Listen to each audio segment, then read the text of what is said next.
నేను నీతో ఉంటే నీ ప్రాణాలకు ప్రమాదం, మన బిడ్డకు కూడా. నేను కానీ ఈ పని చేయకపోతే ఈసారి మిమ్మల్ని కోల్పోవాల్సి వస్తుంది. నాకింతకంటే వేరే దారి లేదు. నగరంలో జరిగే అరాచకాలను అరికట్టడం మన కర్తవ్యం. ఆ విధ్వంసానికి కారణం ఈ కిరాతకులే.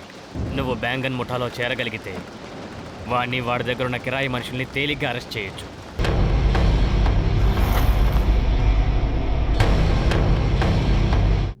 నేను ఊహించిన విధంగా ఏదేదో జరుగుతోంది.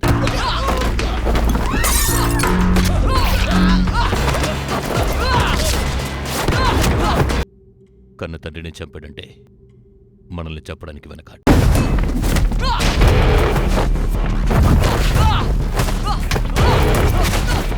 ఇప్పుడు వాడు పోలీస్ కాదు, మనకు ఉపయోగపడదు.